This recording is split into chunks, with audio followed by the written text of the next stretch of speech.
Good evening. I want to welcome you back to my Midnight Spookshow here on the Horror, Metal, and Comics channel. I'm Lord Hellhound, and today we're going to talk about some of my favorite horror comics.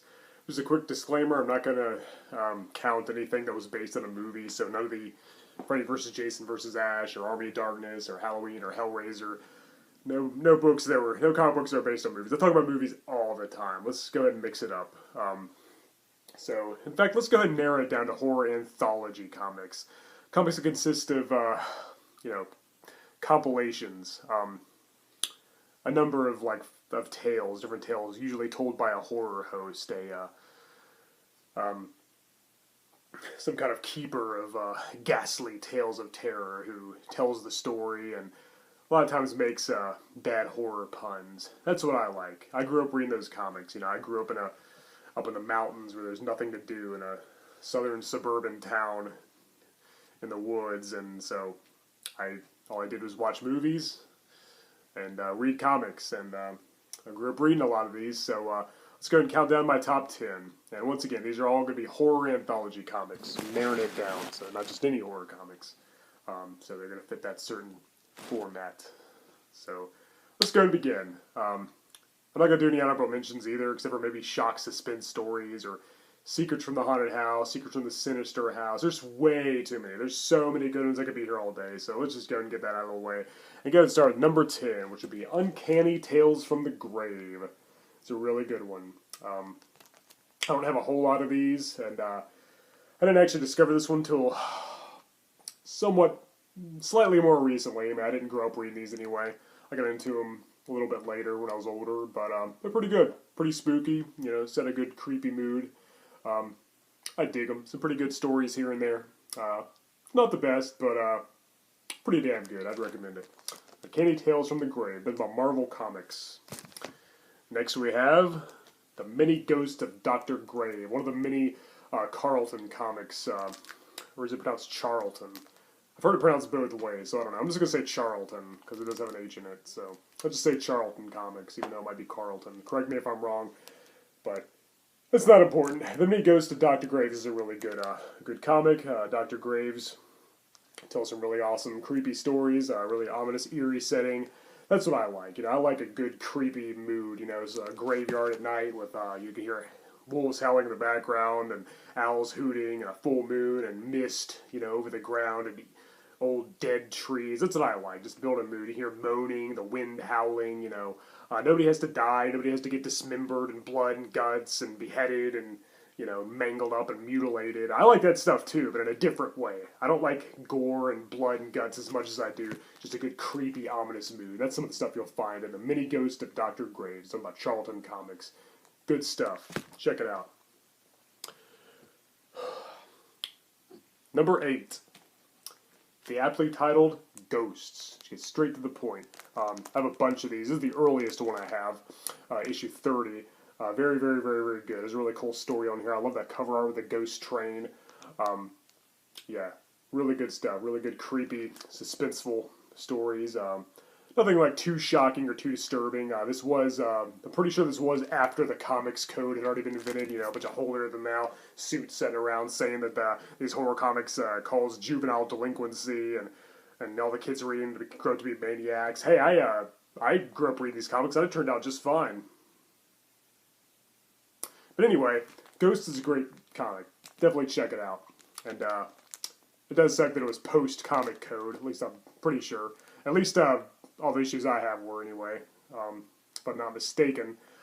It's still pretty good, Again, I don't need overly disturbing material in my stories, so just a good spooky ghost story is what I'm cool with. So next, number 7, I believe, we got The Witching Hour. I got a whole bunch of these. These are really good. Oh, yeah. I love stuff about witches, and, witches and ghosts are probably my favorite. Most people would say vampires or zombies. I've always been all about ghosts, and witches too. I love Halloween type stuff, and you'll find an abundance of that type of thing in The Witching Hour. It's midnight, time for The Witching Hour. Good stuff. This guy doesn't believe in that nonsense, but he's about to find out otherwise. Yeah, this is done by DC Comics, done very well. Witching Hour, highly recommend it. One of the best horror comics ever. So, number 6. And this probably could have been higher, and the only reason it's not is because the top 5 comics are just slightly better. Ghostly Tales from the Haunted House. I got a whole bunch of these as well. And once again, this is the earliest one I have. Number 89. Well, I believe is the earliest one I have. Yeah, Mr. L. Dead, later renamed Mr. I Am Dead, hosts this comic, and he tells the creepy stories. Usually have 4 or 5 of them, roughly. Sometimes 3, I think. There's another one done by Charlton Comics, and done very well. Probably my favorite, well, definitely my favorite horror anthology comic done by Charlton. Definitely check it out. It's very, very good. Now, some people might say some of these comics are kind of derivative and they're kind of interchangeable and they don't differentiate from each other very much. Well, that's kind of true. They all have kind of their own unique feel, like their own, they all have a different charm, that makes them individual. And yeah, if you read as many of them as I have, they do kind of run together, but this is one of the better ones. This one stands out. I highly recommend it. Charlton Comics is great. I don't think they're around anymore. But if they are, that's awesome. If they aren't, that sucks. They should make a comeback.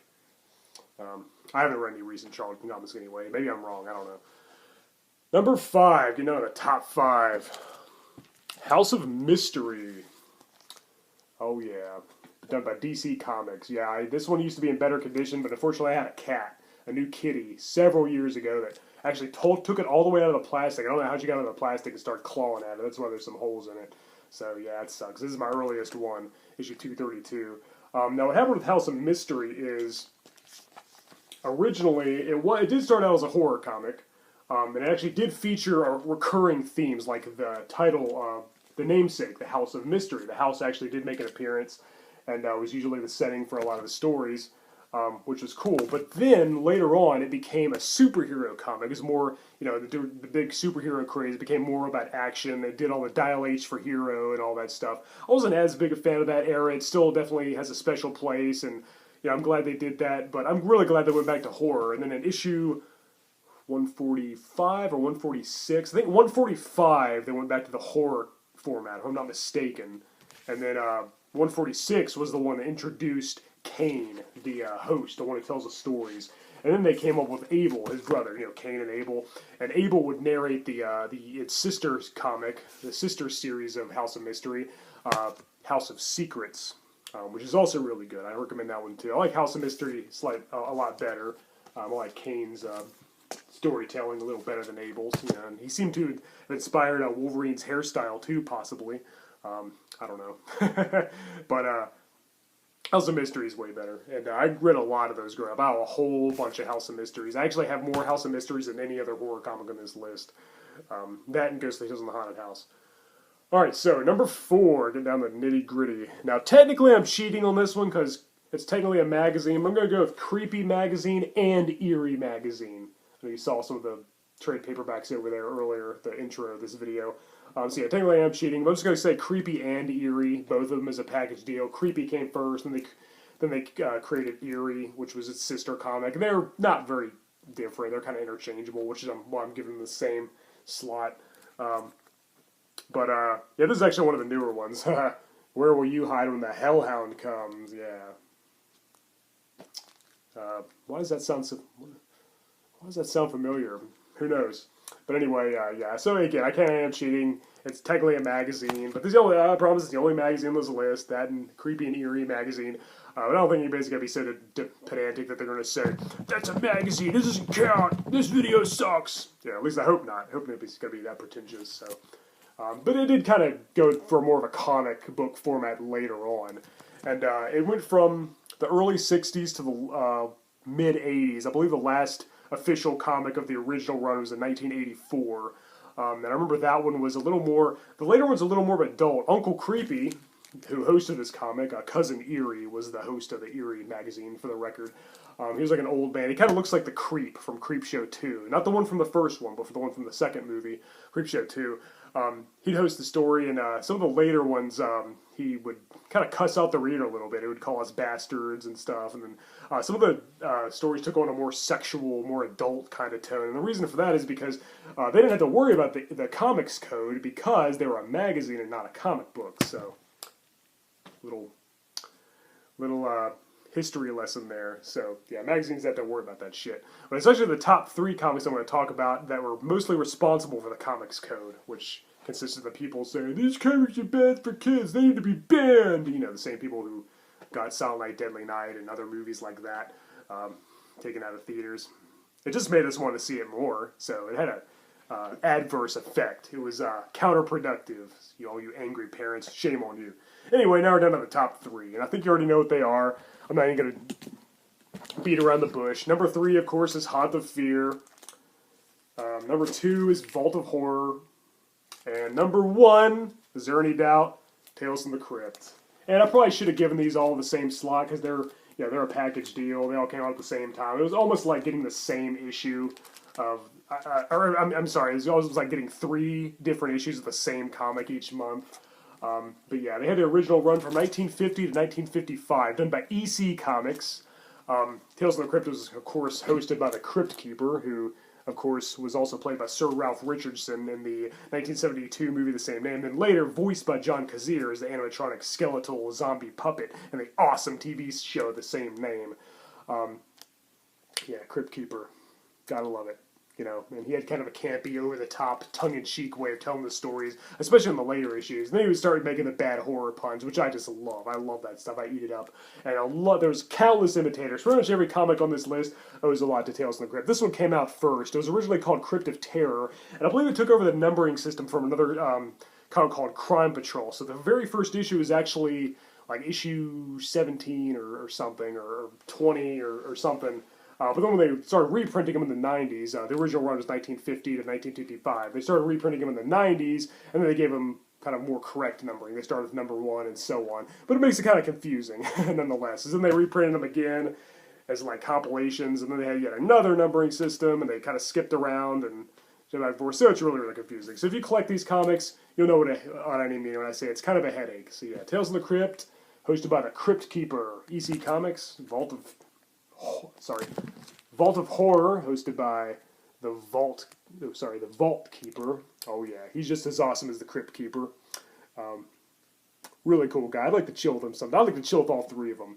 They're awesome. And of course, the Haunt of Fear, narrated by the old witch who tells her stories in what she calls the Witch's Cauldron segment of all the books. Now, all 3 hosts appear in all the books, and what happens is, like, say it's a Tales from the Crypt comic, that means that the Crypt Keeper's going to tell 2 stories, and the other 2 are going to get 1 each. So, and likewise for this, Old Witch will tell 2 stories, and they'll tell 1 each in the Haunt of Fear. Yeah, I'm really glad they made 3 of these, because my life would be incomplete without all 3 of them. Love them. Love them, love them, love them. They're definitely the top 3. And again, I probably could have included them all in the same slot, but oh well. I didn't want to. They deserve their own entry, even though they're very similar, but, Crypt Keeper, Vault Keeper, Old Witch all have their different ways of telling the stories. And all 3 of them appear in the Tales from the Crypt Keeper cartoon, which came out in the mid-90s. It was kind of a spin-off of the Tales from the Crypt live-action show from HBO, which I have all the seasons, and I've talked about the show ad nauseum on this channel, so I'll just go on to say it's the best show ever. It's my #1 favorite television series of all time. So just thought I'd add that about the show. But anyway, yeah, I love all these comics. Love me some horror comics. I'm a horror guy, horror movies, and when you combine them together, horror and comics, you're in for a hell of a time. Love them. Yeah, one day I'll make a video showing off my whole collection, all my horror comics, including the ones that aren't anthologies, like stuff like Jason vs. Leatherface, and Johnny the Homicidal Maniac, and Evil Ernie. Freaking love Evil Ernie. Vampirella, all that stuff. But, and some more of the magazines, aside from Creepy and Eerie, Nightmares and all that awesome stuff. Alright guys, long live horror. Check out these comics if you haven't already, and I am Lord Hellhound. Thank you for watching my Midnight Spookshow here on the Horror, Metal, and Comics channel. Alright guys, until next time, keep it horror.